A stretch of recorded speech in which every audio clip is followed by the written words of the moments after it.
I have a professor from the University of Oregon, Professor Gordon Lafer.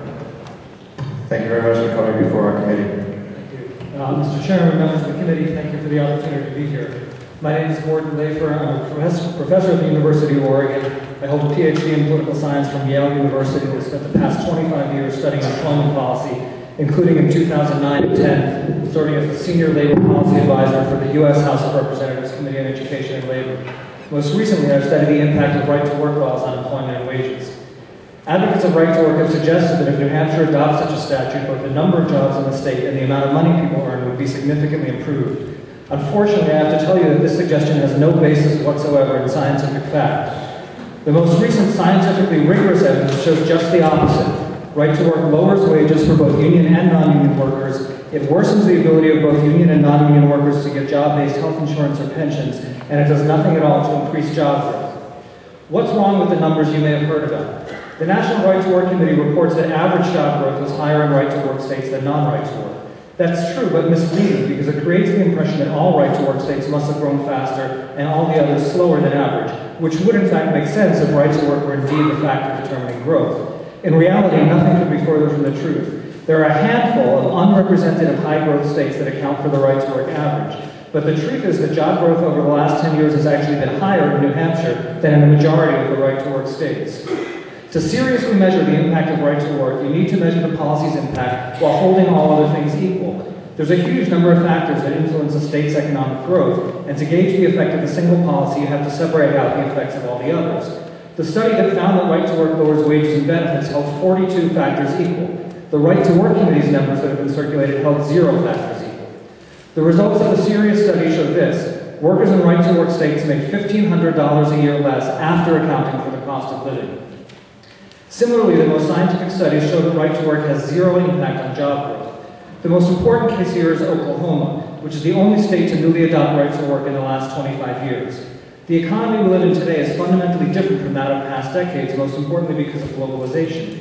It may be that in the 1970s, low wages lured manufacturers from the Northeast to the South, but in 2011, companies looking for cheap labor are going to China or Mexico, not to South Carolina.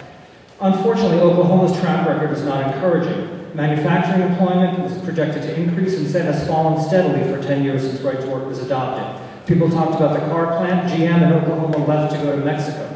Unemployment in Oklahoma has more than doubled since they passed right-to-work. Most importantly, as in New Hampshire, people in Oklahoma were told that many employers refused to locate there because it wasn't right to work, and it was claimed on the floor of their legislature that the number of companies considering locating in Oklahoma would increase by 90% if it went right to work. In fact, over the last 10 years, the number of new companies coming into Oklahoma has fallen, and it is now 1/3 lower than when the law was adopted. The failure of right-to-work to spur job growth fits with what employers themselves say, and legislators don't need to rely on anecdotes when there actually is survey data on this. Last year, the annual survey of small manufacturers, who are the primary target of right-to-work, ranked right-to-work 14th as a factor in location decisions, behind things like highway accessibility and construction costs. In all the years this survey has been conducted, and this is a survey by location consultants, not by advocates, it has never ranked in the top 10.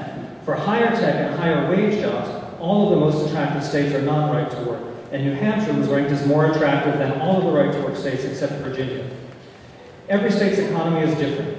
New Hampshire doesn't have Texas's oil and gas industry and is unlikely to attract retirees seeking warm winters.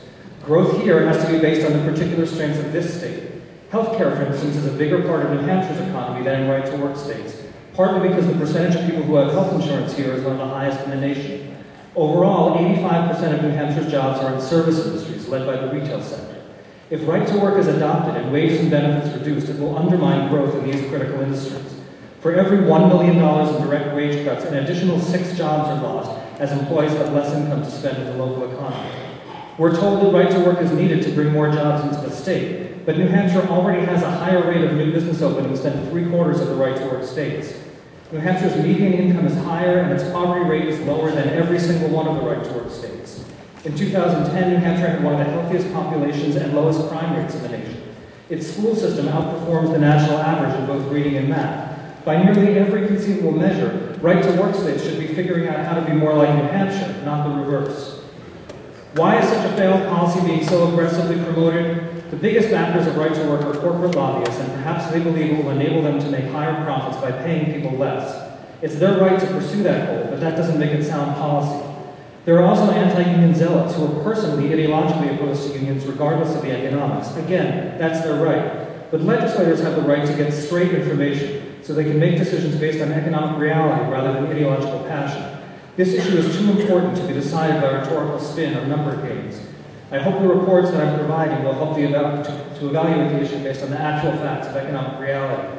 And let me just say in closing that I understand what it's like to be a legislator and have piles of paper and reports full of numbers on different sides of an issue presented to you, and you try to decide what is true. There's just two things I want to say about that. One is what I said earlier, which is the only way to measure the impact of right to work is by holding all other things equal, which is called regression analysis and statistics. I invite you to pick any impartial economist or statistician of your choice anywhere in the country. I guarantee they will tell you the same thing. The second thing is I invite you to subject the data that I'm going to give you to any hostile question and examine it from any angle. It may or may not change your beliefs, but I guarantee you will not find manipulation or falsity in it. Thank you again for your attention.